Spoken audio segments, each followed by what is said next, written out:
नमस्कार सर्व शिक्षकांचं व भावी शिक्षकांचं आपल्या YouTube चॅनलला स्वागत आहे। आजच्या व्हिडिओमध्ये आपण टीईटी इंग्लिशचा महत्त्वाचा गेस पेपर पाहणार आहोत। तर या आधीच्या वर्षी कशा प्रकारचे प्रश्न टीईटी इंग्लिशच्या पेपरमध्ये विचारले गेले आहेत ते सर्व टॉपिक्स आजच्या व्हिडिओमध्ये आपण कव्हर करणार आहोत आणि हे देखील तुम्हाला सांगणार आहोत की दरवर्षी कोणत्या टॉपिकवर टीईटी इंग्लिशमध्ये प्रश्न विचारले जातात। तसेच 2013 चा पेपर आपण पूर्ण सॉल्व्ह करून घेणार आहेत आणि त्याच्यामध्ये प्रत्येक क्वेश्चनचं तुम्हाला एक्सप्लेनेशन देणार आहे।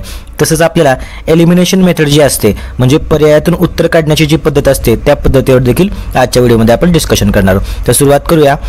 तर टीईटी इंग्लिशला आपल्याला एकूण गुण किती असतात? तर एकूण आपल्याला 30 गुण असतात। 30 गुणांसाठी इंग्लिश हा सब्जेक्ट आपल्याला आहे। तर 30 पैकी 18 ते 19 प्रश्न या ठिकाणी मागच्या वर्षीच्या प्रश्नपत्रिकांचा एनालिसिस करून या ठिकाणी हे तयार झालेलं आहे। तर ग्रामरवर साधारणतः 18 ते 19 प्रश्न तुम्हाला विचारले जातात। तर ते 18 ते 19 प्रश्न आपण आजच्या व्हिडिओमध्ये सर्वच एक्सप्लेन करून पाहणार आहोत। यानंतर वोकॅब्युलरीचे 5 ते 6 मार्क्स असतात। वोकॅब्युलरीचे किती मार्क्स असतात? 5 ते 6। तर वोकॅब्युलरी ही एका दिवसात किंवा एका महिन्यात डेव्हलप होणारी गोष्ट नाही, तर आपल्याला वर्षानुवर्षीचा अभ्यास असावा लागतो। तर वोकॅब्युलरीमध्ये तुम्हाला 2-3 मार्क्स सहजासहजी येऊन जाऊ शकतात, तर तुम्ही ते ऑन दी स्पॉट सॉल्व्ह करू शकता। त्याच्यामुळे वोकॅब्युलरीची तयारी आपण आता करून घेणार नाही, तर आपला फोकस कशावर असणार आहे? ग्रामरवर असणार आहे। ग्रामरचे जे मार्क्स आहेत ते तुमचे स्कोरिंग आहेत। यानंतर पॅसेज, तर पॅसेज तुमच्या अंडरस्टँडिंगवर आहे, तुम्ही ऑन दी स्पॉट एक्झाममध्ये पॅसेज सॉल्व्ह करू शकता। तर आजच्या व्हिडिओमध्ये आपण काय करणार आहोत? महत्त्वाचे ग्रामरचे 18 ते 19 मार्क्स जे आहेत त्याच्यातून जेणेकरून तुम्हाला 8 ते 10 मार्क्स तरी या व्हिडिओच्या नंतर वाढले पाहिजेत, त्यासाठी आपण आज प्लॅन पाहणार आहोत। तर सुरुवात करूया। या ठिकाणी आता आपण काय केलेलं आहे? महत्त्वाचे जे टॉपिक्स आहेत दरवर्षी याच टॉपिकवर एक्झाममध्ये प्रश्न विचारला जातो, तर हे सर्व टॉपिक्स या ठिकाणी लिहून काढलेले आहेत। तर हे सर्व टॉपिक्स आपण आजच्या व्हिडिओमध्ये पाहणार आहेत आणि ते एक प्रश्नपत्रिका सॉल्व्ह करून घेणार आहेत। त्या प्रश्नपत्रिकेमधून हे सर्व टॉपिक्स आपले कव्हर होणार आहेत। पहिला टॉपिक पहा कोणता आहे? टेन्स। दरवर्षी टेन्सवर प्रश्न टीईटीच्या एक्झाममध्ये विचारला जातो। तर टेन्सवर आधारित प्रश्न आपले 3 काय आहेत? पास्ट टेन्स, प्रेझेंट आणि फ्युचर, आणि त्याचे 4 प्रकार। तर अशा प्रकारे कोणत्याही प्रकारावर या ठिकाणी प्रश्न विचारला जाऊ शकतो, तर त्याचा प्रकार देखील आपण आजच्या व्हिडिओमध्ये कव्हर करणार आहेत। यानंतर आर्टिकल्सवर प्रश्न विचारला जातो। ए एंड दी जे 3 आर्टिकल्स आहेत त्याच्यावर आपल्याला फिल इन द ब्लँक्समध्ये क्वेश्चन येतो, आर्टिकल यूज करायचं, तर ते देखील आजच्या व्हिडिओमध्ये आपण क्वेश्चनच्या माध्यमातून पाहणार आहोत। यानंतर तिसरा आणि महत्त्वाचा प्रिपोजिशन्स यूज करा असा प्रश्न आपल्याला टीईटीच्या एक्झाममध्ये विचारला जातो। तर प्रिपोजिशन्स कोणकोणते असतात? In, into, above, upon, for, to. तर अशा प्रकारचे जे प्रिपोजिशन्स आहेत ते यूज करण्यासाठी आपल्याला क्वेश्चन विचारला जातो, तर त्याचा देखील आपण एक्झाम्पल आजच्या व्हिडिओमध्ये पाहूया। यानंतर फिगर्स ऑफ स्पीच, आता हे जे महत्त्वाचे टॉपिक्स आहेत ते तुम्ही हेच टॉपिक करायचे आहेत, या टॉपिकच्या बाहेर तुम्हाला टीईटीच्या एक्झाममध्ये कधीच प्रश्न विचारला जाणार नाही। तर फिगर्स ऑफ स्पीच जे आहे त्याच्यामध्ये आता सिमिली आहे, क्लायमॅक्स आहे, मेटाफर आहे, तर अशा प्रकारचे महत्त्वाचे जे फिगर्स ऑफ स्पीच आहेत त्याच्या हँड रिटन नोट्स आजच्या व्हिडिओमध्ये तुम्हाला भेटणार आहेत, त्या देखील आपण पुढे पाहूया। यानंतर पुढचा टॉपिक आहे क्वेश्चन टॅग। क्वेश्चन टॅगवर देखील आजच्या व्हिडिओमध्ये आपण एक प्रश्न पाहूया जो की 2013च्या एक्झाममध्ये विचारला गेला होता। यानंतर change the voice, direct indirect speech, neither nor, हे जे यूज करायचे नायदर नॉर हा प्रश्न दरवर्षी एक्झाममध्ये विचारला जातो। त्याच्यानंतर यूज्ड टू जे आहे ते यूज करा असा प्रश्न आपल्याला एक्झाममध्ये विचारला जाईल, तर तो देखील आपण त्याचे महत्त्वाचे नियम आजच्या व्हिडिओमध्ये पाहूया।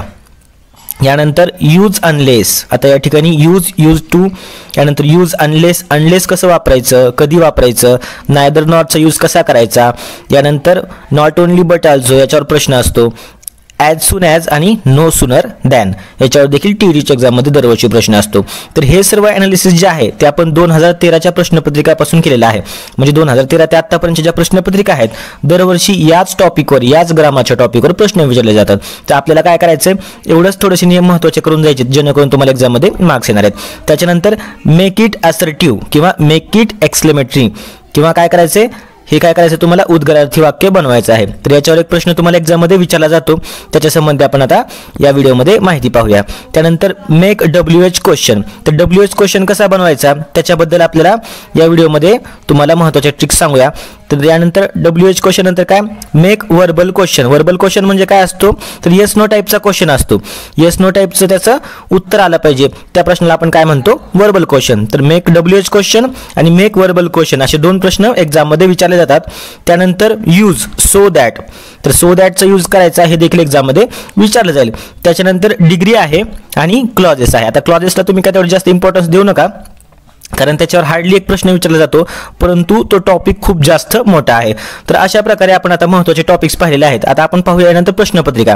तर त्या प्रश्नपत्रिकेमध्ये आपल्याला काय पाहायचे, हे सर्व टॉपिक्स आपल्याला कशा प्रकारचे प्रश्न या आधीच्या वर्षी विचारून गेलेले आहेत ते सर्व आपण आता या प्रश्नपत्रिकेमध्ये पाहूया. तर हे सर्व आपल्या अक्षय गुरु यूट्यूब चॅनलला आपण सर्व टॉपिक्स अपलोड करणार आहोतच, तरी देखील आपण आजच्या व्हिडिओमध्ये जास्तीत जास्त माहिती तुम्हाला कमीत कमी वेळामध्ये देण्याचा प्रयत्न करूया. तर प्रश्नपत्रिका पूर्ण पाहू, महत्त्वाची स्ट्रॅटेजी पाहू, त्यानंतर गेस प्रश्न, एखादा प्रश्नाचा आपण गेस कसा करायचा, दोन पर्याय कसे कटवायचे, एलिमिनेशन मेथड कशी यूज करायची हे देखील आपण आजच्या व्हिडिओमध्ये पाहणार आहोत. तर यानंतर आता आपण पाहूया प्रश्नपत्रिका 2013ची आणि त्याच्या माध्यमातून हे सर्व टॉपिक्स आपण कव्हर करणार आहेत. तर आता आपण पाहूया 2013चे क्वेश्चन पेपर. तर या क्वेश्चन पेपरमध्ये आताचे सर्व टॉपिक्स हे कव्हर होणार आहेत. तसंच आपल्याला हँड रिटन नोट्समुळे आपल्या सर्व कन्सेप्ट्स ज्या ग्रामरच्या आहेत त्या सर्व क्लिअर होणार आहेत. सुरुवात करूया आता. प्रश्न पहिला, choose the correct alternative of the verb. प्रश्न आहे when we reach the stadium the players dash already. When we reach the stadium the players dash already. तर या ठिकाणी डॅशच्या जागी कोणता पर्याय येईल ते आपल्याला शोधायचं आहे. तर हा प्रश्न TET 2013मध्ये येऊन गेलेला आहे. तर अशाच प्रकारचे प्रश्न दरवर्षी येत असतात. प्रत्येक वर्षी सिलेबस काही चेंज होत नसतो, दरवर्षी वेगवेगळ्या प्रकारचे प्रश्न येत असतात. जर आपण मागच्या वर्षीच्या प्रिव्हियस इयर क्वेश्चन पेपरचं ॲनालिसिस केलं तर त्याच प्रकारचे प्रश्न हे दरवर्षी पडत असतात. तर आता आपण जेवढे काही टॉपिक्स दिले होते त्या टॉपिकच्या बाहेर ग्रामरमध्ये तुम्हाला TETमध्ये प्रश्न विचारला जाणार नाही. त्याच्यामुळे जर तुम्ही प्रिव्हियस इयरचा व्यवस्थित अभ्यास केला तर यावर्षी देखील तुम्हाला चांगलं स्कोरिंग येणार आहे. तर आता आपण प्रश्न पाहूया. तर when we reach the stadium the players dash already. पर्याय आहेत have gone, went, had gone आणि हॅज गॉन. तर आता आपल्याला TETमध्ये इंग्लिशचे प्रश्न सोडत असताना प्रत्येक वेळेस सर्व नियम पाठ असले पाहिजे असं काही नाही, किंवा तुमचा ग्रामरचा पूर्णच अभ्यास असला पाहिजे असं काही नाही. तर परीक्षेचा अभ्यास करत असताना आपण फक्त परीक्षार्थी होणं महत्त्वाचं आहे. विद्यार्थी होणं म्हणजे आपण सर्व नियम पाठ करतो आणि सगळा अभ्यास पूर्ण करून एक्झामला जात असतो, परंतु एखाद्या विशिष्ट एक्झामला टार्गेट करत असताना आपल्याला परीक्षार्थी होणं महत्त्वाचं आहे. इंग्लिशला आपल्याला 30 मार्क्स आहेत आणि या ठिकाणी निगेटिव्ह मार्किंग देखील नाही. त्याच्यामुळे आपल्याला उत्तर हे फक्त 4 पर्यायापैकी एक असणार आहे. आपल्याला फक्त पर्याय एलिमिनेट करायचे आणि उत्तरापर्यंत पोहोचायचे.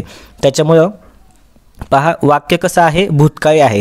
आता या ठिकाणी विचार करताना आपण कसा करायचा आहे, हे वाक्य वेन वी रीच्ड म्हणजे रीचचं काय आहे ते पास्ट टेन्स आहे, म्हणजे हे वाक्य जे आहे ते भूतकाळी आहे. ते कसं ओळखलं आपण, हे वाक्य रीचचं पास्ट टेन्स आहे, त्याच्यामुळे हे वाक्य भूतकाळी आहे. तर या ठिकाणी पर्यायामध्ये जे उत्तर आहेत त्याच्यामधलं उत्तर देखील भूतकाळीच असलं पाहिजे. पहा हॅव गॉन आहे, हॅव गॉन आहे. आता हॅव हे वर्तमानकाळी झालं, वेंट आहे हे भूतकाळी हे असू शकतं, हॅड गॉन असू शकतं ते पण भूतकाळी आहे, आणि हॅज गॉन. तर पर्याय क्रमांक 1 आहे हॅव गॉन आणि पर्याय क्रमांक 4 आहे हॅज गॉन. हे दोन्हीही पर्याय उत्तरामध्ये येणार नाहीत.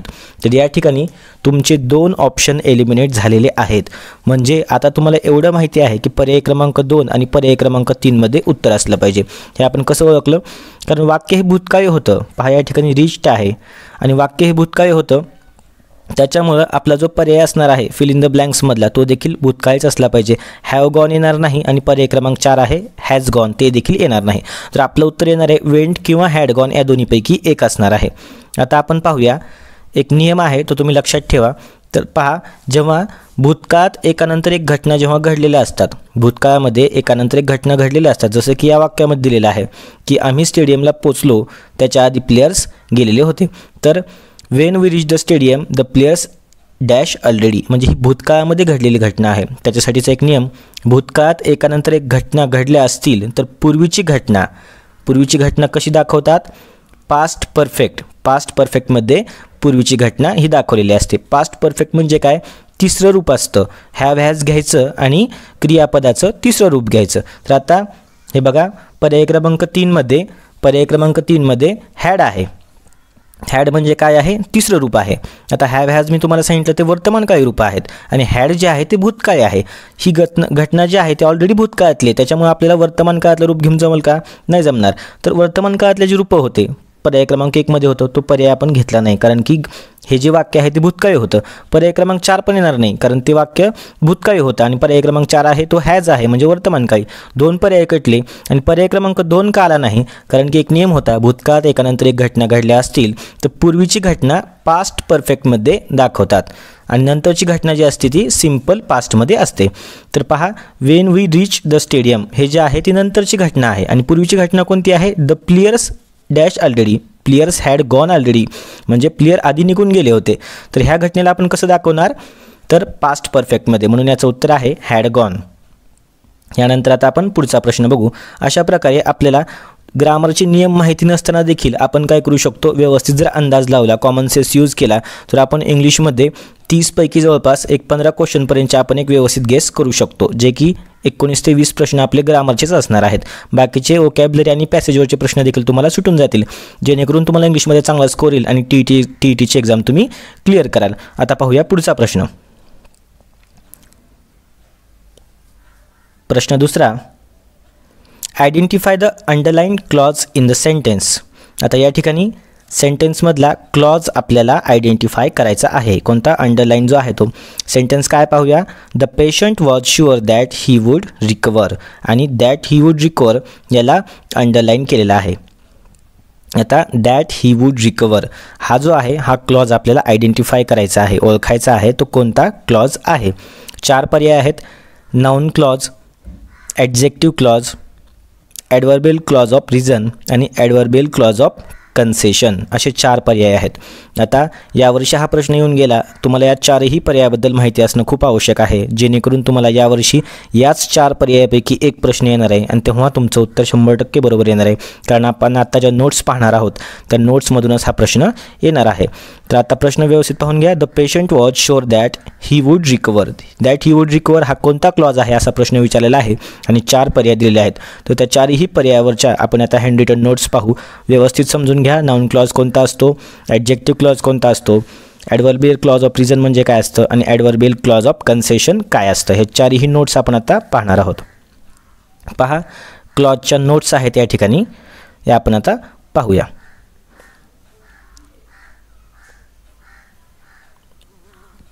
पहिला क्लॉज आहे ॲडजेक्टिव्ह क्लॉज, विशेषण गौण उपवाक्य, त्याला आपण मराठीमध्ये म्हणतो. ॲडजेक्टिव्ह क्लॉजला आपण काय म्हणतो, विशेषण गौण उपवाक्य. ॲडजेक्टिव्ह क्लॉज कसा ओळखायचा, तर हा असा शब्दसमूह असतो ज्यामध्ये स्वतःचा कर्ता व क्रियापद असते व तो विशेषणाचे कार्य करतो. आता ॲडजेक्टिव्ह क्लॉज आहे म्हणजे तो ऑलरेडी विशेषणाचंच काम करणार आहे. ॲडजेक्टिव्ह म्हणजे काय, विशेषण. उदाहरणं पाहू, आपल्याला उदाहरणावरून लक्षात ठेवायचे, वाटलं तर तुम्ही उदाहरणं लिहून घ्या आणि लक्षात ठेवा की असं उदाहरण दिसलं की हा क्लॉज ॲडजेक्टिव्ह क्लॉज असतो. आता प्रश्न आहे या ठिकाणी बघा, उदाहरण आहे, he earn money which was necessary. He earn money which was necessary. आता आपल्याला एक्झाममध्ये क्वेश्चन काय विचारला जातो की अंडरलाईन आहे विच वॉज नेसेसरी, हा क्लॉज कोणता असा तुम्हाला क्वेश्चन विचारला जातो, विच वॉज नेसेसरी. तर he earn money which was necessary. तर या ठिकाणी मनीविषयी जास्त माहिती सांगितलेली आहे, मनीविषयी जास्त माहिती सांगितलेली आहे, म्हणून आपण याला काय म्हणणार, विशेष माहिती सांगितली, त्याच्यामुळे हा कोणता क्लॉज झाला, ॲडजेक्टिव्ह क्लॉज झाला. त्यानंतर the umbrella with broken handle is mine. आता इथं ब्रोकन हँडल जे आहे, एक मिनिट, या ठिकाणी मी हे कॅन्सल करू आपण. आता एक्झाम्पल नंबर 2 बघतोय आपण. The umbrella with broken handle is mine. आता विथ ब्रोकन हँडल याला आपण काय केलेलं आहे, अंडरलाईन केलेलं आहे, याला आपण काय केलेलं आहे, अंडरलाईन केलेलं आहे. एक्झाममध्ये तुम्हाला हा प्रश्न आला आहे की the umbrella with broken handle is mine आणि अंडरलाईन क्लॉज ओळखा असा प्रश्न आहे. तर अम्ब्रेलाबद्दल विशेष माहिती सांगितलेली आहे, तुम्हाला अम्ब्रेलाबद्दल विशेष माहिती सांगितलेली आहे, त्याच्यामुळं हा कोणता क्लॉज झाला, ॲडजेक्टिव्ह क्लॉज झाला. आता तुम्हाला लक्षात राहील ॲडजेक्टिव्ह क्लॉज म्हणजे काय असतो. तर एखाद्या नामाबद्दल काय झाले असं त्याच्यामध्ये विशेष माहिती सांगितलेली असते, त्यालाच आपण काय म्हणतो, ॲडजेक्टिव्ह क्लॉज असं म्हणतो. आता पाहूया आपण पुढचं एक्झाम्पल, खूप महत्त्वाचं आहे, व्हिडिओ लक्षपूर्वक व शेवटपर्यंत पहा, कारण या सर्व व्हिडिओचा तुम्हाला येणाऱ्या एक्झाममध्ये 100% फायदा होणार आहे. तसेच आपल्याला दुसऱ्या स्पर्धा परीक्षेमध्ये देखील क्लॉज हा टॉपिक असतोच, त्याला देखील तुम्हाला फायदा होणार आहे. तर या सर्व PDF नोट्स मी तुम्हाला अक्षय गोरे यूट्यूब या आपल्या टेलिग्राम चॅनलला पाठवणार आहे, तर त्या देखील आपण तिथून डाउनलोड करून घेऊ शकता. आता आपण पाहूया ॲडवर्बियल क्लॉज ऑफ रिझन हा आपला दुसरा पर्याय होता. तो पर्याय मी तुम्हाला एक्सप्लेन करून सांगतोय. ॲडवर्बियल क्लॉज ऑफ रिझन. ॲडवर्ब म्हणजे काय असतं तर क्रियाविशेषण असतं. ॲडवर्ब म्हणजे काय क्रियाविशेषण. क्रियाविशेषण म्हणजे काय क्रियेविषयी विशेष माहिती सांगणारा शब्द असतो, त्याला आपण काय म्हणतो क्रियाविशेषण ॲडवर्ब म्हणतो. आणि आपला दुसरा पर्याय काय होता ॲडवर्बियल क्लॉज ऑफ रिझन हा आपला पर्याय होता. म्हणून मी तुम्हाला या ठिकाणी एक्सप्लेन करून सांगतोय. क्रियेचे कारण दर्शवतो, कंसात लिहिले पहा इथं, क्रियेचं कारण दर्शवतो. क्लॉज ऑफ रिझन म्हणजे काय कारण दर्शवणारा क्लॉज. हा क्लॉज आहे. त्याचं एक्झाम्पल बघू. The boy was crying. The boy was crying because he was beaten. Because he was beaten. आता या ठिकाणी अंडरलाईन कशाला केलं आहे पहा. बिकॉज ही वॉज बीटन याला अंडरलाईन केलेलं आहे. बिकॉज म्हणजे काय असतं कारण असतं, कारण सांगितलेलं आहे. त्याच्यामुळे हे काय आहे ॲडवर्बियल क्लॉज ऑफ रिझन. आता क्राईंग काय आहे, क्राईंग एक क्रिया आहे. रडणं काय आहे क्रिया आहे. क्रियेविषयी जास्त माहिती सांगितलेली आहे या ठिकाणी. का रडत होता कारण की त्याने मार खाल्लेला होता. त्याच्यामुळं the boy was crying because he was beaten म्हणजे ॲडवर्बियल क्लॉज ऑफ रिझन आहे. त्याचं कारण सांगितलेलं आहे, क्रियेचं कारण दर्शवतो, त्याला काय म्हणायचं ॲडवर्बियल क्लॉज ऑफ रिझन. यानंतर आता आपण पाहूया ॲडवर्बियल क्लॉज ऑफ कॉन्ट्रास्ट किंवा कन्सेशन. दोन्ही पण लक्षात ठेवा, कन्सेशन येईल किंवा कॉन्ट्रास्ट येईल. त्याच्यामुळे adverbial clause of contrast or concession हे दोन्ही लक्षात ठेवा. तर हे कशासाठी वापरलं जातं तर वाक्यात विरोध किंवा विरोधाभास दर्शवला जातो. विरोध किंवा विरोधाभास जेव्हा असतो तेव्हा तो काय असतो कॉन्ट्रास्ट किंवा कन्सेशन. हे लक्षात ठेवा, दोन शब्द लक्षात ठेवा. कॉन्ट्रास्ट किंवा कन्सेशन हे क्लॉजमध्ये कधी असतं जेव्हा विरोधाभास दर्शवला असतो. उदाहरण पाहूया. आता उदाहरणाद्वारे आपण समजून घेऊया. उदाहरण खूप महत्त्वाचं आहे. एवढं उदाहरणच लक्षात ठेवा डायरेक्ट तुम्ही, बाकीचा नियम देखील कुठलाही तुम्हाला लक्षात ठेवण्याची गरज नाही. तर उदाहरण काय आहे पहा. Though he is poor. Though he is poor he helps the poor. जरी तो गरीब असला तरी देखील तो गरिबांना मदत करतो. आता गरिबांना कोण मदत करत असतो ज्याच्याकडे खूप पैसे आहेत, जो श्रीमंत आहे. परंतु हा गरीब असूनसुद्धा गरिबांना मदत करतो. म्हणजे हा विरोधाभास आहे की नाही. तर या ठिकाणी या वाक्यामध्ये काय दिसतो आपल्याला कॉन्ट्रास्ट दिसतो, विरोधाभास दिसतो. म्हणून हा ॲडवर्बियल क्लॉज ऑफ काय आहे ॲडवर्बियल क्लॉज ऑफ कॉन्ट्रास्ट किंवा कन्सेशन आपण त्याला म्हणू शकतो. तर कॉन्ट्रास्ट किंवा कन्सेशन हे कसं ओळखायचं तर त्याच्यासाठी एक ट्रिक आहे, महत्त्वाची ट्रिक आहे. बाकीचा तुम्ही नियम नाही लक्षात ठेवला तरी चालेल. तर कॉन्ट्रास्ट किंवा कन्सेशन कधी असतं तर वाक्यामध्ये दो, अल्दो, एवन इफ, एवन दो हे शब्द असतात. हे शब्द दिसले की त्याचं उत्तर काय आलं ॲडवर्बियल क्लॉज ऑफ कॉन्ट्रास्ट किंवा कन्सेशन. तर अशा प्रकारे खूप महत्त्वाच्या नोट्स आहेत. यानंतर आता जो आपल्याला क्वेश्चन आला आहे त्याचं उत्तर आपण पाहणार आहेत. त्याच्या नोट्स आपण आता पाहूया. आत्ताचा जो आपला क्वेश्चन होता तो होता पहा या ठिकाणी पर्याय क्रमांक 3 आहे. The patient was sure that he would recover. तर आता याच्यासाठी याचं उत्तर आहे की नाऊन क्लॉज हे उत्तर येणार आहे. नाम गौण उपवाक्य त्याला आपण असं म्हणतो सबऑर्डिनेट क्लॉज. तर आता नाम म्हणजे काय असतं, नाऊन क्लॉज म्हणजे काय असतं ते आपण आता या ठिकाणी थोडक्यात पाहूया. तर नाऊन क्लॉज हा वाक्यात नाम म्हणून कार्य करतो. नाऊन क्लॉज हा वाक्यामध्ये काय करतो नाम म्हणून कार्य करतो. याची उदाहरणं पाहू. I expect to get a prize. मी अपेक्षा करतो की मला बक्षीस भेटावं. I expect to get a prize. मग पहा दुसरं उदाहरण पहा. I expect that I shall get a prize. आता हे दोन या ठिकाणी पहा, हे दोन्ही काय आहेत नाऊन क्लॉजेसची उदाहरणं आहेत. तर कशामुळं तर नाऊन क्लॉज कसा ओळखायचा तर कधीही काय करायचं माहिती आहे का नाऊन क्लॉज पाहत असताना कधीही काय करायचं वॉटने प्रश्न विचारायचा. वॉटने प्रश्न विचारला की त्याचं उत्तर आपल्याला येणार आहे.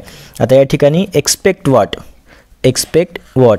तर एक्सपेक्ट या क्रियापदाचं जे कर्म आहे ते काय करतं नामाचं कार्य करतं. एक्सपेक्ट या क्रियापदाचं जे कर्म आहे ते काय करतं नामाचं कार्य करत असतं. तर एक्सपेक्ट वॉट म्हणजे कधीही नाऊन क्लॉज जर ओळखायचा असेल तर तुम्ही काय करायला पाहिजे वॉटने प्रश्न विचारायचा. पहा पहिलं होतं I expect to get a prize. Expect what. I expect that I shall get a prize. इथं पण काय झालं एक्सपेक्ट वॉट. हा याचं उत्तर काय येणार आहे तर प्राईज येणार आहे. तर अशा प्रकारे आपण वॉटने क्वेश्चन विचारायचा. सेम स्ट्रॅटेजी आपण काय करायचे आत्ताचा जो आपला क्वेश्चन आहे जो की आपल्या एक्झाममध्ये आत्ता आलेला आहे त्याला आपण तेच आता आपण या ठिकाणी चेक करूया. आताचा आपला क्वेश्चन काय होता the patient was sure that he would recover. The patient was sure that he would recover. तर क्वेश्चन काय विचारला या ठिकाणी शुअरला काय विचारला शुअर अबाउट वॉट. पेशंट कशाबद्दल त्याला खात्री होती, तर तो रिकवर होईल याच्याबद्दल त्याला खात्री होती. त्याच्यामुळे हे कशाचं एक्झाम्पल आहे, हे आहे नॉन क्लॉजचं एक्झाम्पल. तर अशा प्रकारे आपण क्लॉजेस मला जेवढं काही पॉसिबल होतं शॉर्ट नोट्समध्ये तुम्हाला कमीत कमी वेळामध्ये, कारण हा टॉपिक समजावून सांगायचं म्हणलं तर कमीत कमी याला अर्धा पाऊण तास लागतो, तरीही मी कमीत कमी वेळामध्ये तुम्हाला त्या हँड रिटन नोट्स काढून दिलेल्या आहेत, ज्याचा तुम्हाला नक्कीच फायदा होणार आहे. तुम्हाला जर हा व्हिडिओ समजला नसेल तर समजा तुम्ही 5 मिनटं मागं रिवाइंड करून तुम्ही परत एकदा पाहून घ्या, तरीही मी माझा पूर्ण प्रयत्न करून तुम्हाला क्लॉजेस समजावून सांगण्याचा प्रयत्न केलेला आहे. आता आपण पुढचे प्रश्न पाहणार आहेत.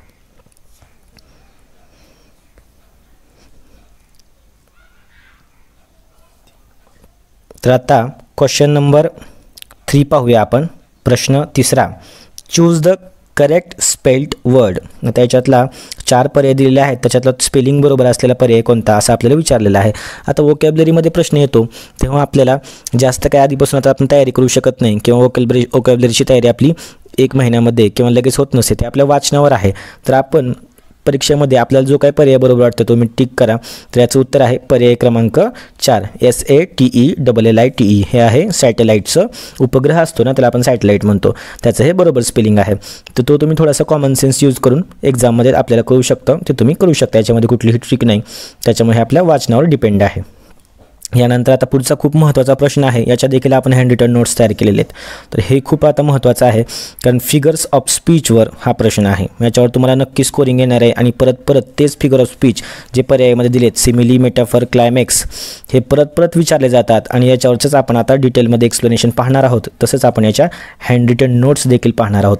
तुम्हाला थोडं बोरिंग जरी वाटत असलं तरीही हा व्हिडिओ व्यवस्थित काळजीपूर्वक पहा, कारण आपल्याला TETच्या एक्झाममध्ये आपण इंग्लिश हा विषय अतिशय इग्नोर करतो, तरीही तोच विषय आपल्याला पास किंवा नापास हा करत असतो, कारण बाकीच्या सब्जेक्टचं भरपूर स्टडी मटेरियल अवेलेबल आहे, किंवा क्वेश्चन पेपर देखील एक्सप्लेन करून सांगितलेले आहेत. आता आपल्या इतक्या कमेंट्स येत होत्या की इंग्लिशचा व्हिडिओ बनवा, तरीही आता यूट्यूबवर किंवा दुसऱ्या आपल्या प्लॅटफॉर्मवर देखील इंग्लिशच्या एक्सप्लेनेशनचे जास्त व्हिडिओज किंवा जास्त स्टडी मटेरियल आपल्याला अवेलेबल नाही, हे माझ्या लक्षात आलं.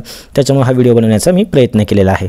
तर आता आपण पाहूया फिगर्स ऑफ स्पीच, याच्यावर असलेला खूप महत्त्वाचा प्रश्न आहे.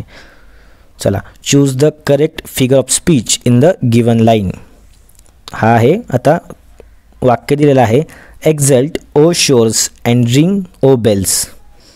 हे वाक्य आहे पहा, exalt O shores and ring O bells हे वाक्य आहे.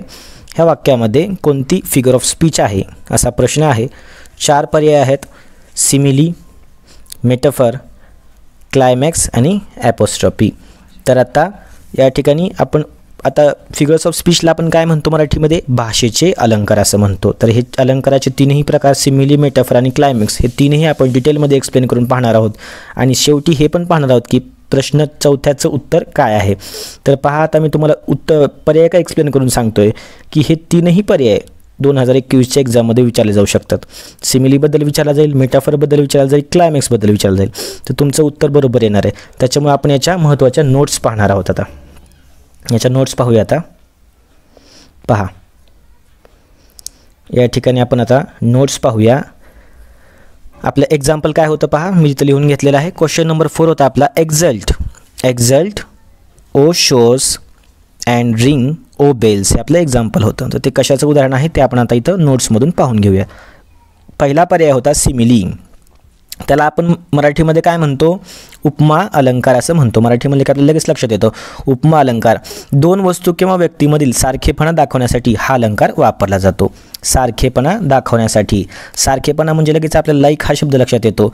ट्रिक काय आहे, आपल्याला हा अलंकार ओळखत असताना इंग्लिशमध्ये ट्रिक काय आहे, या वाक्यामध्ये ॲज, सो, लाईक हे शब्द असतात. खूप महत्त्वाचं आहे, सगळं विसरलं तर चालेल, पण सिमिली म्हणलं की हे 3 शब्द लक्षात ठेवा, ॲज, सो, लाईक. हे तुम्हाला त्या वाक्यामध्ये शब्द दिसले की त्याचं उत्तर काय असणार आहे, सिमिली. सिमिली हा तर तुमचा अलंकार असणार आहे. फिगर ऑफ स्पीच लगेच ओळखून घ्यायचा, ॲज, सो, लाईक दिसलं की तो फिगर ऑफ स्पीच कोणता असणार आहे, सिमिली असणार आहे, उपमा असणार आहे. आता याची उदाहरणं आपण पाहूया. उदाहरण आहे, पहिलं उदाहरण, Tanaji fought like a lion. Fought काय आहे, फाईटचं पास्ट टेन्स आहे. फॉर्ट म्हणजे काय, लढला. तानाजी एका वाघासारखा, एका सिंहासारखा लढला, असं या ठिकाणी एक एक्झाम्पल आहे. तर लाईक म्हणलं की त्या अलंकार कोणता आला, सिमिली आला. लाईक हा शब्द पाहिला सारखेपणा दाखवला आहे बघा, तानाजीमधला आणि सिंहामधला सारखेपणा दाखवलेला आहे. त्याच्यामुळं हे काय आहे, फिगर ऑफ स्पीच कोणता आहे, हे सिमिली आहे, उपमा आहे. आता आणखीन एक उदाहरण पाहू.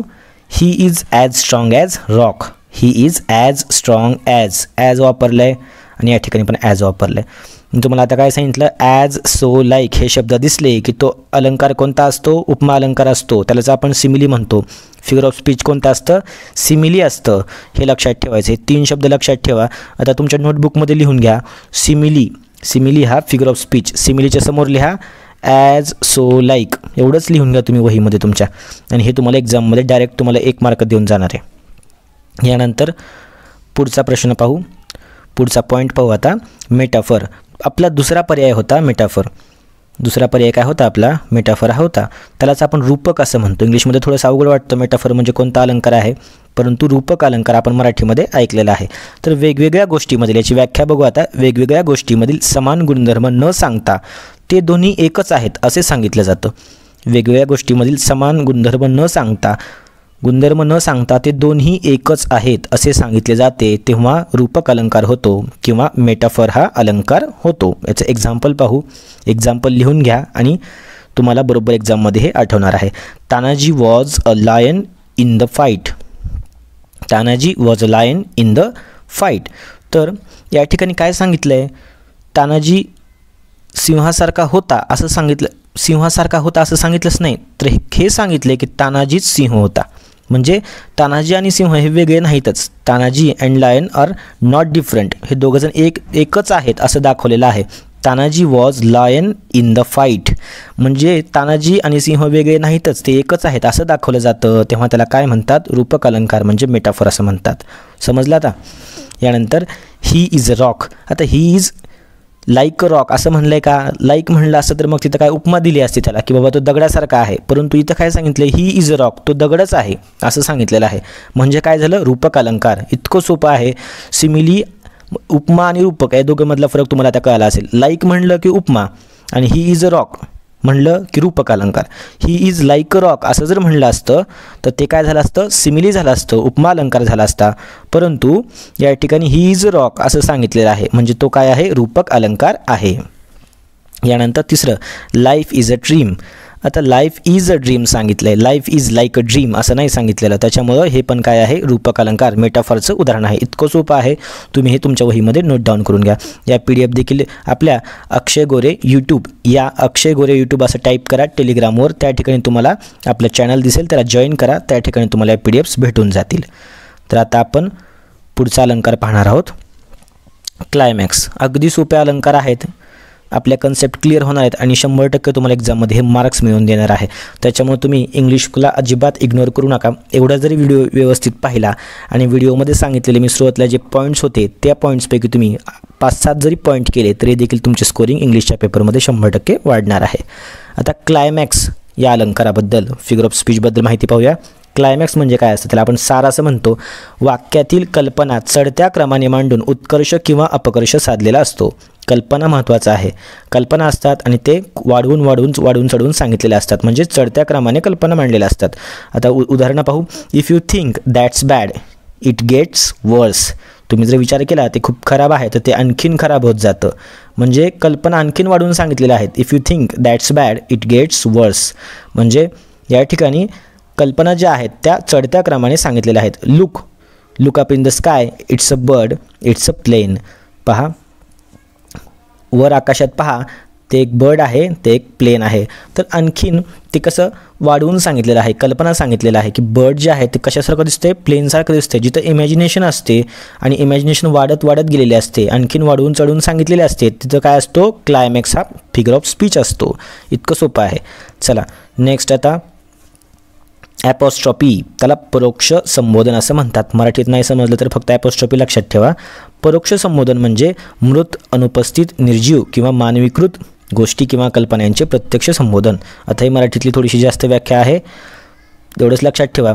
मृत, अनुपस्थित म्हणजे जे समोर नाही, निर्जीव म्हणजे जे जिवंत नाही, आणि मानवीकृत म्हणजे मॅनमेड जे असतं, आणि कल्पना अशा प्रकारच्या म्हणजे काल्पनिक गोष्टी ज्या ठिकाणी येतात त्या ठिकाणी काय निर्जीव काल्पनिक गोष्टी येतात त्या ठिकाणी ॲपॉस्ट्रॉपी असतो. ॲपॉस्ट्रॉपी म्हणजे काय? परोक्ष संबोधन हा अलंकार असतो. एवढं फक्त लक्षात ठेवा. आता पहिलंच उदाहरण आहे, आपल्या प्रश्नाचं उत्तर भेटलं. Exalt, O shores and ring O bells. हे काय आहे? हे खूप काल्पनिक आहे.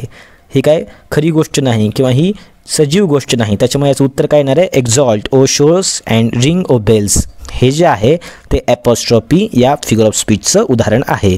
यानंतर आपण आता पुढचं पाहूया. Twinkle twinkle little star how I wonder what you R.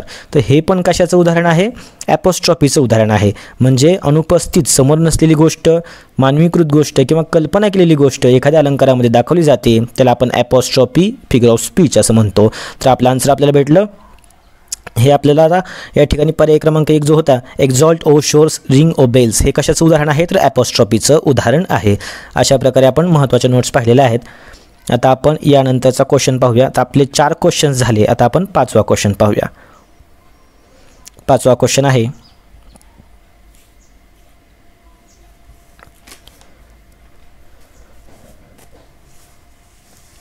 Choose the correct synonym of combat. समानार्थी शब्द, सिनॉनिम म्हणजे काय? समानार्थी शब्द शोधायचा आहे. कॉम्बॅट म्हणजे काय? कॉम्बॅटबद्दल आपण या ठिकाणी पर्याय क्रमांक 1 आहे फाईट, क्वॅरेल. यानंतर पर्याय क्रमांक 3 आहे फ्यूड आणि पर्याय क्रमांक 4 आहे कॉन्फ्लिक्ट. आता या 4ही पर्यायांची मी तुम्हाला या ठिकाणी अर्थ सांगतो. तर फाईट म्हणजे काय? कॉम्बॅट म्हणजे काय असतं? कॉम्बॅट म्हणजे काय आहे? तर लढाई आहे. कॉम्बॅट म्हणजे काय? लढाई आहे. तर फाईटचा अर्थ काय होतो? लढाई होतो. फाईटचा अर्थ काय होतो? लढाई होतो. क्वॅरेल म्हणजे काय? तर भांडण. क्वॅरेल म्हणजे काय? तर भांडण. यानंतर फ्यूड म्हणजे काय? तर ते वंशपरंपरागत वगैरे असतं, त्याला जे भांडण असतं, झगडा असतो, त्याला आपण काय म्हणतो? फ्यूड असं म्हणतो. आणि कॉन्फ्लिक्ट म्हणजे काय? तर संघर्ष. तर आता याच्यापैकी सगळेच जवळपास असे खूप जवळच्या अर्थाचे शब्द आहेत, परंतु फाईट हा शब्द कॉम्बॅटला खूप जवळच्या अर्थाचा आहे. फाईट म्हणजे काय? लढाई. आणि कॉम्बॅट म्हणजे काय? लढाई. त्याच्यामुळे आपलं उत्तर येईल पर्याय क्रमांक 1 फाईट. म्हणजे सर्वात जवळच्या अर्थाचा सिनॉनिम पाहिजे. आता हे सर्वांचाच अर्थ जवळपास भांडण असा होतो, परंतु त्याला मॅच करणारा सगळ्यात जवळचा शब्द कोणता आहे? तर फाईट आहे. यानंतर question number 6, choose the correct assertive sentence of the given sentence. Assertive म्हणजे काय? तर विधानार्थी वाक्य जे आहे ते आपल्याला चूज करायचं आहे.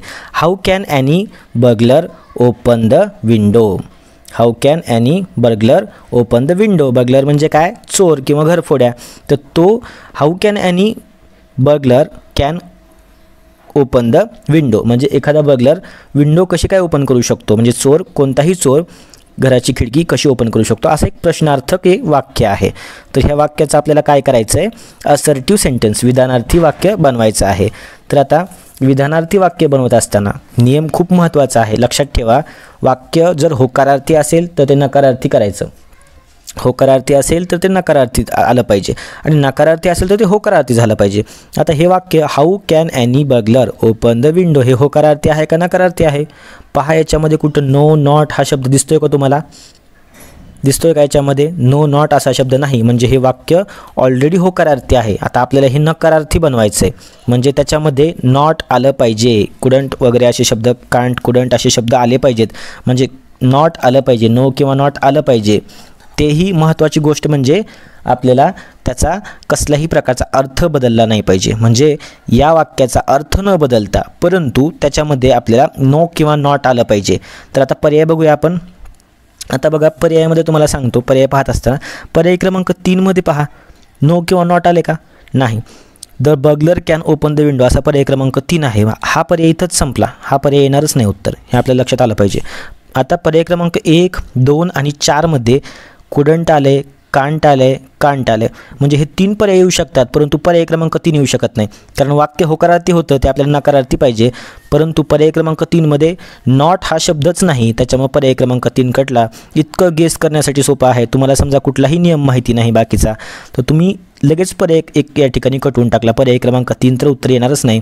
आता 1, 2 आणि 4 मध्ये तुम्हाला उत्तर लिहून यायचं आहे. TETच्या एक्झाममध्ये आपल्याला 150 प्रश्न आपल्याला गोल करून यायचेच आहेत, त्याच्यामुळे आपल्याला आपण सर्व प्रश्न सोडून येणारच आहोत. तरीही आपल्या जर 2 पर्याय जर कटले तर तुमचं त्या ठिकाणी स्कोर येण्याची जी पॉसिबिलिटी आहे ती वाढणार आहे. त्याच्यामुळे तुम्ही एलिमिनेशन मेथड प्रत्येक क्वेश्चनला वापरा. इंग्लिशला तर 100% वापरा. गणित विषय असू द्या, मानसशास्त्र विषय असू द्या, मराठी विषय असू द्या, तुम्ही एलिमिनेशन मेथड वापरायलाच पाहिजे. तर आता एलिमिनेशन मेथड मी या ठिकाणी वापरली आणि मला कळालं की पर्याय क्रमांक 3 याचं उत्तर नाही. कारण वाक्य होकारार्थी असलं की नकारार्थी करावं लागतं, म्हणजे ते निगेटिव्ह वाक्य करावं लागतं. परंतु आता या ठिकाणी आणि जर नकारार्थी असेल तर होकारार्थी. तर वाक्य या ठिकाणी आपलं हे how can any burglar open the window, हे कसं आहे, होकारार्थी आहे. आपल्याला उत्तरात नकारार्थी पाहिजे आणि पर्याय क्रमांक 3 नकारार्थी नाही, त्याच्यामुळे तो पर्याय कटला. तर या ठिकाणी आता no burglar couldn't open the window, या ठिकाणी हा एक पर्याय क्रमांक 1 आहे. तर या ठिकाणी आपलं उत्तर काय असणार आहे, पर्याय क्रमांक 1, 2 आणि 4 याच्यापैकी आपलं उत्तर हे असणार आहे. तर no burglar couldn't open the window. तर कुडंट जे आहे, कुडंट या ठिकाणी आपण यूज करू शकत नाही. कुडंट काय यूज करू शकत नाही या ठिकाणी, कारण नो दिले बघा. सुरुवातीला काय दिलेलं आहे, नो, आणि नंतर काय दिले, कुड नॉट. कुडंट म्हणजे काय असतं, कुड नॉट. तर एका वाक्यात 2 वेळेस नो आलं की त्याचं काय होतं, येस होतं. 2 नो झाले की 1 येस होऊन जातं. त्याच्यामुळं आपलं उत्तर पर्याय क्रमांक 1 येणार नाही. No burglar couldn't open the window हा पर्याय काय बरोबर वाटत नाही, कारण नो 2 वेळेस आलेला आहे. 2 नो झाले की 1 येस होऊन जातं, म्हणजे हे देखील काय होऊन जातं, पर्याय क्रमांक 1 काय होतं, होकारार्थी वाक्य होतं. आता पर्याय क्रमांक 3 आपण कटवला कारण तो होकारार्थी होता. पर्याय क्रमांक 1 देखील होकारार्थी आहे. पहा 2 वेळेस नो आले. मी काय म्हणलं होतं, या वाक्यामध्ये आपल्याला नो पाहिजे होतं, परंतु 2 वेळेस नो आले की त्याचं 1 येस होतं, त्याच्यामुळे पर्याय क्रमांक 1 देखील कटला. आता उरले पर्याय क्रमांक 2 आणि पर्याय क्रमांक 4. आता पहा पर्याय क्रमांक 4 आहे, the window can't be open by the burglar. या ठिकाणी पॅसिव्ह व्हॉइसमध्ये दिले बघा, त्याच्यामुळे हे पण काय याचं उत्तर येणार नाही. The window can't be open by the burglar हे या ठिकाणी दिलेलं आहे, म्हणजे विंडो उघडली जाऊ शकत नाही असं त्या ठिकाणी सांगितलेलं आहे. म्हणजे वाक्याचा अर्थ बदलतो. आपल्याला वाक्य काय दिलेलं आहे वर पहा, बर्गलर कसं काय विंडो उघडू शकतो, म्हणजे चोर विंडो कसं काय उघडू शकतो. आणि उत्तरामध्ये पर्याय क्रमांक 4 मध्ये काय दिलं होतं की विंडो कशी काय उघडली जाऊ शकते चोराकडून. म्हणजे वाक्याचा अर्थ बदलला जातोय, पॅसिव्ह सेंटेन्स होतं, त्याच्यामुळे पर्याय क्रमांक 4 पण उत्तर नाही. याचं उत्तर आहे पर्याय क्रमांक 2. पर्याय क्रमांक 2 उत्तर आहे, the burglar can't open the window. पहा आता चेक करू, how can any burglar open the window असा प्रश्न होता आणि याचं अर्थ न बदलता आपण काय केलं, असर्टिव्ह सेंटेन्स केलं, the burglar can't open the window, म्हणजे चोर खिडकी उघडू शकत नाही. आणि आपला प्रश्न काय होता की कोणता चोर ही खिडकी कसं काय उघडू शकतो, म्हणजे त्याचाच अर्थ काय होतो की चोर खिडकी उघडू शकत नाही. तर अशा प्रकारे आपण गेस करत जायचे. पर्याय या ठिकाणी आपण एलिमिनेट करायचे आहेत. तर आपण 3 पर्याय या ठिकाणी बरोबर एलिमिनेट करत आलोत आणि आपलं उत्तर आलं पर्याय क्रमांक 2. यानंतर पाहूया आता next question. Choose the correct indirect speech of the given sentence. Sentence आहे, he said why have you called here and disturb me. Sentence काय आहे, why have you called here and disturb me. आता indirect स्पीचमध्ये जेव्हा sed येतं, नियम पहा, आता 2-3 नियम सांगतो, वाटल्यास तुम्ही नियम लिहून घ्या. जेव्हा सेड येतं, जेव्हा इनडायरेक्ट स्पीचमध्ये जेव्हा सेड येतं आणि हे वाक्य कसं आहे, प्रश्नार्थक वाक्य आहे, तर सेडचं काय होतं, इनडायरेक्ट स्पीचमध्ये सेड आलं की त्याचं आस्क्ड होतं. सेड आलं की काय होतं पहा, ही सेड. वाक्य कसं आहे, प्रश्नार्थक. इथं क्वेश्चन मार्क दिसून तुम्हाला, वाक्य प्रश्नार्थक आहे आणि त्या ठिकाणी प्रश्नार्थक वाक्यामध्ये जेव्हा सेड येतं तेव्हा त्याचं काय होतं, आस्क्ड होतं. फक्त आस्क्ड दॅट येत नाही. त्याच्यामुळे पाहता कोणता पर्याय कटतोय पहा, या ठिकाणी एलिमिनेट कोणता पर्याय होतोय, पर्याय क्रमांक 4 एलिमिनेट झाला. कारण याच्यात काय दिलं आहे, ही आस्क्ड दॅट आपल्याला नाहीच पाहिजे, कारण सेड असेल तर फक्त आस्क्ड येतं, आस्क्ड दॅट येत नाही. त्याच्यामुळं पर्याय क्रमांक 4 कट झाला, तो उत्तर येणार नाही, एलिमिनेट झाला. आता उरले 3 पर्याय. ही आस्क्ड प्रत्येक याच्यात आहे पहा, ही आस्क्ड या ठिकाणी. आता 3ही पर्यायामध्ये आहे, ही आस्क्ड आणि पर्याय क्रमांक 4 मध्ये होतं ही आस्क्ड दॅट, त्याच्यामुळे तो पर्याय आपण एलिमिनेट करून टाकला.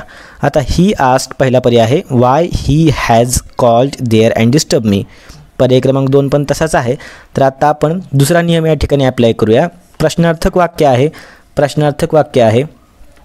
तर प्रश्नार्थक वाक्यामध्ये जेव्हा या ठिकाणी सेड आहे म्हणजे भूतकाळी वाक्य आहे. आता हे भूतकाळी वाक्य आहे. तर भूतकाळी वाक्यामध्ये पहा हॅव हॅज या ठिकाणी आहे, हॅव हॅज यूज केलेला आहे. Why have you called here and disturb मी. तर हॅव किंवा हॅजचं काय होत असतं, हॅव किंवा हॅजचं काय होत असतं, तर त्याचा भूतकाळी रूप काय आहे, हॅव आणि हॅजचं दोन्हीचं हॅड आहे. बरोबर, दोन्हीचं काय आहे, हॅड आहे. तर हॅड आलं पाहिजे आपल्याला, उत्तरामध्ये आपल्याला काय आलं पाहिजे, हॅड आलं पाहिजे. तर पहा आता या ठिकाणी पर्याय क्रमांक 1 मध्ये हॅज आहे, त्याच्यामुळं पर्याय क्रमांक 1 उत्तर येईल का, पर्याय क्रमांक 1 उत्तर येणार नाही. पर्याय क्रमांक 1 उत्तर येणार नाही. त्याच्यामुळे आता उरले पर्याय कोणकोणते, तर पर्याय क्रमांक 2 आणि पर्याय क्रमांक 3 हे उरलेले आहेत. आता उरलेल्या 2 पर्यायामध्ये आपलं उत्तर असणार आहे he asked why had he called there and disturb me. आणि दुसरा पर्याय क्रमांक 3 आहे he asked why he had called there and disturb me. दोन्हीमध्ये फरक काय आहे पहा, दोन्हीमध्ये एवढाच फरक आहे. या वाक्यामध्ये पर्याय क्रमांक 2 मध्ये हॅड ही आहे आणि पर्याय क्रमांक 3 मध्ये ही हॅड आहे, एवढाच फरक आहे. आता या ठिकाणी हे वाक्य तयार करत असताना पहा पर्याय क्रमांक 2 मध्ये हॅड ही दिलेला आहे. आता हॅड ही येईल का आधी, प्रश्नार्थक वाक्यामध्ये हॅड ही येणार नाही. प्रश्नार्थक वाक्याचं इथं परत प्रश्नार्थक वाक्यच होते, म्हणजे परत प्रश्न विचारल्यासारखं झालं, त्याच्यामुळे पर्याय क्रमांक 2 हे उत्तर येणार नाही. हॅड ही म्हणलं की प्रश्न विचारल्यासारखं या ठिकाणी होतं. आणि पर्याय क्रमांक 3 मध्ये he asked why he had called there and disturb me, इतकं व्यवस्थित विधानार्थी वाक्य तयार झालेलं आहे. त्याच्यामुळं आपलं उत्तर आलं पर्याय क्रमांक 3. पर्याय क्रमांक 2 का आला नाही पहा, सेमच होता, फक्त एवढाच फरक होता की हॅड आधी वापरलं होतं हिच्या, हॅड आधी येणार नाही हिच्या, कारण की तो परत प्रश्नार्थक वाक्य त्या ठिकाणी तयार होणार आहे. आपल्याला या ठिकाणी विधानार्थी वाक्य तयार करायचे. त्याच्यामुळं he asked why he had called there and disturb him, या ठिकाणी व्यवस्थित वाक्याचा अर्थ न बदलता हे इनडायरेक्ट स्पीच झालेलं आहे. तर अशा प्रकारे छोट्या छोट्या ट्रिक्स लक्षात ठेवा, छोटे छोटे नियम लक्षात ठेवा आणि तुम्हाला एक्झाममध्ये ऑन दी स्पॉट, म्हणजे पहा आपण पहिल्यांदा ऑप्शन क्रमांक 4 जो आहे तो या ठिकाणी एलिमिनेट केला होता. तर अशा प्रकारे तुम्ही 2 पर्याय तरी कमीत कमी एलिमिनेट करा, म्हणजे तुमची 50% पॉसिबिलिटी येईल की तुमचं उत्तर बरोबर येणार आहे. आपल्याला सर्वच प्रश्न काय अभ्यास केलेले येत नसतात, किंवा इंग्लिशचा आपण एकाच व्हिडिओमध्ये आपण प्रयत्न करतो की जास्तीत जास्त आपण तुमची स्कोरिंग करून देण्याचा प्रयत्न करू. तर ते सर्व गोष्टी आपण ट्रिक्सच्या माध्यमातून लक्षात ठेवणार की गेस कसा करायचा आहे. कारण आता इतकं सगळं ग्रामर आहे की आपल्याला 2-3 महिने अभ्यास केला दुसरा ग्रामर संपत नाही हे आपल्याला माहिती आहे, किंवा वोकॅब्युलरी आपली लगेच तयार होत नसते. तर ह्या सर्व गोष्टीपेक्षा आपण विद्यार्थी होण्यापेक्षा परीक्षार्थी आपल्याला व्हायचे, म्हणजे परीक्षेपुरता आपण तेवढा अभ्यास करायचा की आता आपला TETचा पेपर 30 गुण आहेत, 30 गुणांपैकी 18 ते 19ला ग्रामर आहे. आणि आपल्याला आपला अप्रोच कसा असला पाहिजे, एलिमिनेशन मेथड आपण कशी वापरणार आहेत जेणेकरून आपल्याला जेवढे मार्क पडणार आहेत, समजा 12 मार्क पडणार तिथं 20 मार्क पडले पाहिजे, 20 मार्क पडणार तिथं 25-26 पडले पाहिजे. तर अशा प्रकारे तुमचे 5-6 मार्क्स प्रत्येक विषयात वाढले तर तुमचा स्कोअर नक्की 100च्या वर जाणार आहे 150 पैकी. तर आता पुढचा प्रश्न बघूया आपण. यानंतर क्वेश्चन नंबर 8 पाहूया आपण. Select the correct neither nor answer of the given sentence. आता नायदर नॉरवर या ठिकाणी प्रश्न आलेला आहे. प्रश्न आहे Vijayant didn't pay attention to parents, he didn't learn from the teachers. वाक्य आहे Vijayant didn't pay attention to the parents, he didn't learn from the teachers. आता नायदर आणि नॉर हे आपल्याला या ठिकाणी यूज करायचं आहे. विजयंतच्या ठिकाणी आपल्याला काय यूज करायचं आहे, नायदर आणि नॉर. तर या ठिकाणी काही नियम आहेत, ते नियम मी तुम्हाला महत्त्वाचे सांगतो. तर आता जेव्हा नायदर नॉर करायचं असतं, वाक्यामध्ये डिडंट असतं ना, वाक्यामध्ये पाहायचं डिडंट आलं आहे का. 2 वाक्य आहेत, Vijayant didn't pay attention to parents हे एक वाक्य झालं, आणि he didn't learn from the teachers, दोन्ही वाक्यामध्ये डिडंट आहे. लक्षात घ्या या ठिकाणी 2 वाक्य आहेत, दोन्ही वाक्यामध्ये डिडंट आहे. तर डिडंटचं आपण काय करायचं, प्रत्येक वेळेस डिडंट असेल तर डिडंटच्या ऐवजी वर्ब जो असतो, आता वर्ब कोणकोणते आहेत त्या ठिकाणी, विजयंत डिडंट पे अटेन्शन म्हणजे काय, हे वर्ब आहे, लक्ष देणे हे वर्ब आहे. आणि दुसऱ्याच्यात वर्ब काय आहे, लर्न आहे, शिकणे हे वर्ब आहे. तर वर्बचं काय करायचं, आपण पास्ट टेन्स करून टाकायचा. खूप महत्त्वाचा नियम आहे. डिडंट जर असेल तर वर्बचं त्या ठिकाणी तुम्ही काय करायचा, वर्बचा पास्ट टेन्स करा. कारण या ठिकाणी डिड म्हणजे काय, डूचा पास्ट टेन्स आहे. तर या ठिकाणी डिडंट असेल तर वर्बचा तुम्ही काय करायचा, पास्ट टेन्स करायचा. आता पहा पर्यायामध्ये वर्बचा पास्ट टेन्स किती पर्यायामध्ये आहे, म्हणजे पेचं काय झालं पाहिजे, पेड झालं पाहिजे. पे हे वर्ब आहे ना, तर पेचं काय झालं पाहिजे, पेड झालं पाहिजे. आणि लर्न हे पण वर्ब आहे, लर्नचं काय झालं पाहिजे, लर्न्ड झालं पाहिजे. म्हणजे त्या दोन्हीही वर्बचा पास्ट टेन्स असणारा पर्याय कोणता. इतकं सोपं आहे. या एका नियमावरून तुमचं उत्तर एकदम बरोबर येणार आहे. आता पहा, पेड पाहिजे, पेचं या ठिकाणी पेड पाहिजे आणि लर्नचं लर्न्ड पाहिजे. असा असलेला पर्याय शोधा, ते तुमचं उत्तर असणार आहे. आता पहा, पर्याय क्रमांक 1 मध्ये पहा, पेड आहे, हां हे उत्तर असू शकतं. लर्न्ड आहे, हे देखील बरोबर आहे. म्हणजे हे उत्तर त्याचं असू शकतं, कारण पेड पण आहे आणि लर्न्ड पण आहे. मी आता काय सांगितलं, डिडंट असल्यामुळं त्याचं भूतकाळी रूप आपल्याला करायचं आहे क्रियापदाचं. तर पेचं पेड होणार आणि लर्नचं लर्न्ड होणार, हे उत्तर असू शकतं. चला दुसरे पर्याय चेक करू आपण आता. पर्याय क्रमांक 2, पेड आहे, लर्न्ड आहे. चला हे देखील उत्तर याचं असू शकतं. नेक्स्ट आता, विजयंत नायदर पे. आता इथं पे पहा फक्त, बाकीचं वाक्य वाचत बसू नका. पे आहे आणि इथं काय आहे, लर्न आहे. आता काय सांगितलं होतं, पेड पाहिजे आणि लर्न पाहिजे. पर्याय क्रमांक 3 उत्तर कधीच असू शकत नाही. पर्याय क्रमांक 4 मध्ये पण सेम, पे आहे आणि इथं लर्न दिलेलं आहे, परंतु इथं पे दिलं आहे ना, त्याच्यामुळे आपल्याला इथं पेड पाहिजे होतं, हे पण उत्तर असणार नाही. म्हणजे पर्याय क्रमांक 3 आणि 4 आपण इथं इतकं इझिली एलिमिनेट करून टाकले. पर्याय क्रमांक 3 आणि 4 हे उत्तर असू शकणार नाहीत. उरले पर्याय क्रमांक 1 आणि 2. तर आता पर्याय क्रमांक 1 आणि 2 मध्ये आपल्याला याचं उत्तर काढायचं आहे. तर उत्तर काढत असताना काय करायचं बघा. आता पर्याय क्रमांक 1 आणि 2 मध्ये काय फरक आहे ते तुम्ही जाणून घ्या. फरक एवढाच आहे की Vijayant neither paid attention to parents nor learn from teachers. तर नायदर पेड हे पहिल्या वाक्यामध्ये आहे आणि दुसऱ्या वाक्यामध्ये पेड नायदर. म्हणजे आधी नायदर वापरायचं का आधी पेड वापरायचं, हे खूप महत्त्वाचं आहे. या दोन्हीवरून तुमचं आन्सर हे ठरणार आहे. तर पर्याय क्रमांक 1 आणि पर्याय क्रमांक 2 याच्यामधून आपलं उत्तर असणार आहे. तर पर्याय क्रमांक 2 मध्ये काय आहे पहा, विजयंत पेड आधी आलेलं आहे. Paid neither attention to parents nor learn from the teachers. तर याच्यासाठी एक नियम आहे, पेड आधी कधी म्हणजे आधी कोणत्या ठिकाणी वापरायचं, नायदरच्या आधी क्रियापद कधी वापरायचं आणि नायदरच्या नंतर क्रियापद कधी वापरायचं, असे 2 नियम आहेत. तर नियम सांगतो, खूप लक्षपूर्वक ऐका. याचं उत्तर जे आहे ते उत्तर मी तुम्हाला आता सांगून टाकतो. उत्तर आहे पर्याय क्रमांक 1. तर पर्याय क्रमांक 1 का उत्तर आलं, कारण की याच्यामध्ये 2 क्रियापद होते. पहा, पहिलं क्रियापद होतं पे, त्याचं आपण पेड केलं. दुसरं क्रियापद होतं लर्न, त्याचं आपण लर्न केलं. त्याच्यामुळं वाक्यात जर 2 क्रियापद असले, खूप महत्त्वाचं वाक्य आहे, नायदर नॉरबद्दल तुमच्या नोटबुकमध्ये लिहून ठेवा. वाक्यात 2 क्रियापद असले तर नायदर आधी येतं, क्रियापदाच्या आधी नायदर येतं, एवढंच लक्षात लिहून ठेवा. बाकीच्यात तुम्हाला दुसरा नियम देखील सांगण्याची गरज नाही. आणि खालचा जो पर्याय क्रमांक 2 होता त्याचा आहे की वाक्यात एकच जर क्रियापद असेल तर पेड आधी येतं, म्हणजे क्रियापद आधी येतं. तुम्ही फक्त एवढंच लक्षात ठेवा की वाक्यामध्ये नायदर आधी येण्याचं कारण काय आहे की वाक्यामध्ये 2 क्रियापद आहेत. 2 क्रियापद कोणकोणते, पेड होतं आणि लर्न्ड होतं. तर याचं उत्तर आहे पर्याय क्रमांक 1. उत्तर पर्याय क्रमांक 1 का आलं, नायदर पेडच्या आधी का आलं हे सांगण्याचा या ठिकाणी उद्देश होता की वाक्यामध्ये 2 क्रियापदं असले की नायदर आधी येतं. एवढंच तुम्ही फक्त तुमच्या नोटबुकमध्ये लिहून ठेवा. नायदर नॉरचा तुम्हाला उत्तर बरोबर येणार आहे. आणि जर समजा वाक्यात एकच क्रियापद असतं, म्हणजे वाक्यामध्ये या ठिकाणी वाक्यामध्ये एकच क्रियापद असतं, पे हेच जर क्रियापद असतं, तर पर्याय क्रमांक 2 बरोबर आला असता. आता आपण पाहूया पुढचा question. Choose the correct so that sentence of the given sentences. So that जे आहे त्याचा आपल्याला सेंटेन्स या ठिकाणी चूज करायचा आहे. It was too difficult for Keshav to pay heed to teachers. Question आहे, it was too difficult for Keshav to pay heed to the teacher. आता या ठिकाणी आपल्याला काय करायचं आहे, सो दॅट करायचं आहे. या ठिकाणी नियम लक्षात घ्या. हे वाक्य आहे, सो दॅट करत असताना टू ज्या ठिकाणी असतं, पहा या ठिकाणी टू आहे, या ठिकाणी तुम्ही काय करून टाकायचं आहे, टू ज्या ठिकाणी असतं त्या ठिकाणी सो लिहायचं. ज्या ठिकाणी टू दिसतं तिथं सो लिहायचं आणि ज्या ठिकाणी दुसरं टू दिसतं, लहान टू आहे बघा, एक ओ आहे त्याच्यामध्ये, त्या ठिकाणी काय द्यायचं, दॅट लिहायचं. दॅट कुठं लिहिणार, या ठिकाणी आता मी व्यवस्थित लिहू शकत नाही, त्याच्यामुळे हँडरायटिंग काय व्यवस्थित येत नाही. हां, इतकंच लिहायचं आहे. पहिलं टू कुठं आहे, इट वॉज टू डिफिकल्ट, खूप अवघड होतं, त्या ठिकाणी तुम्ही काय लिहायचं, सो डिफिकल्ट लिहायचं. म्हणजे टूच्या जागी सो लिहा आणि दुसरं टू जे असतं त्याच्या जागी दॅट लिहा, तुमचं उत्तर बरोबर येणार. आता आपण याचे पर्याय पाहूया.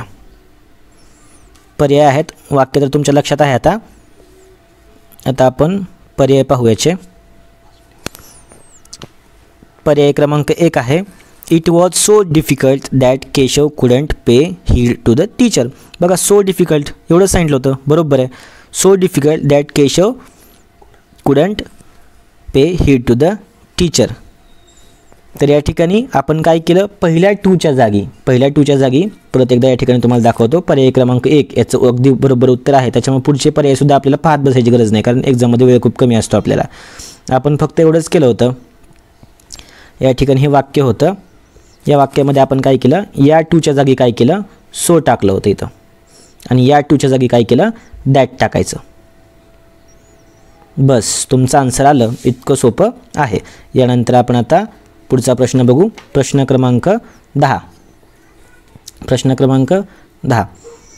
Select the correct question tag for given sentences.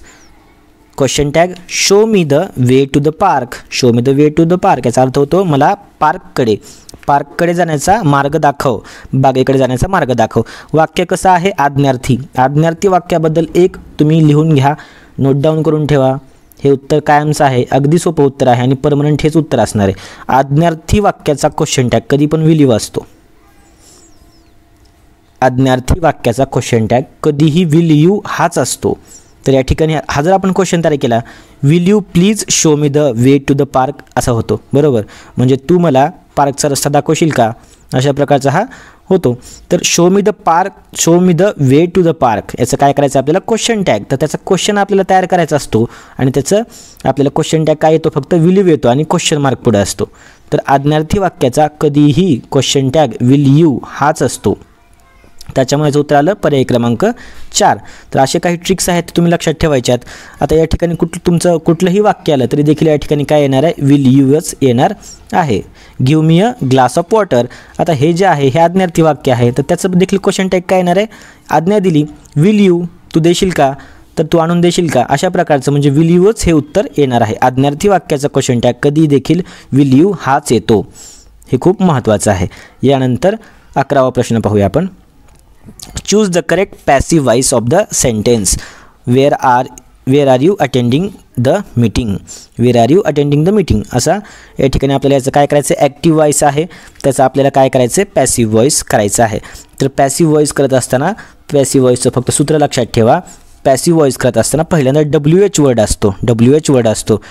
तर WH वर्ड आलं का पहा, WH वर्ड प्रत्येक पर्यायामध्ये आहे. चला ठीक आहे. यानंतर आपण फक्त पर्याय एलिमिनेट करायचं बघतो. WH वर्ड असतो, त्याच्यानंतर काय असतं, टू बीचं रूप असतं. तर टू बीचं रूप आलं का, वेअर आर आले. आता आपण टू बीचं रूप कशाबद्दल वापरतो आहे, या ठिकाणी ऑब्जेक्टबद्दल वापरतो. ऑब्जेक्ट म्हणजे कर्म काय आहे या ठिकाणी, मीटिंग.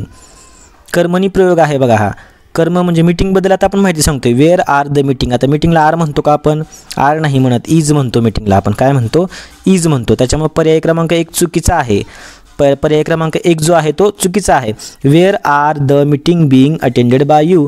वेअर आर येणार का मीटिंगला, आपण मीटिंगसाठी वापरतोय, तर एक वचने आहे त्याच्यामुळे ते इज येणार आहे. त्याच्यामुळे पर्याय क्रमांक 1 चुकीचा आहे.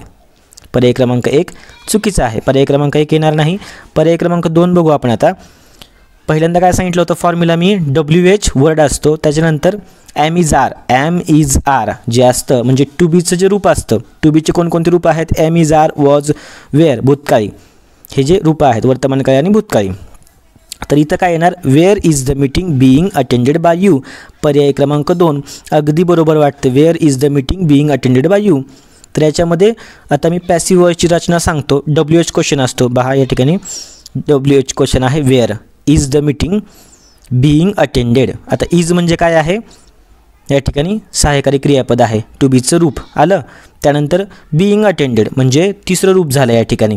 V3 म्हणजे काय, क्रियापदाचं तिसरं रूप. आणि शेवटी करता आला पाहिजे म्हणजे यू सब्जेक्ट जो आहे तो सर्वात शेवटी येतो. पॅसिव्ह वॉइसमध्ये खूप महत्त्वाचा आहे.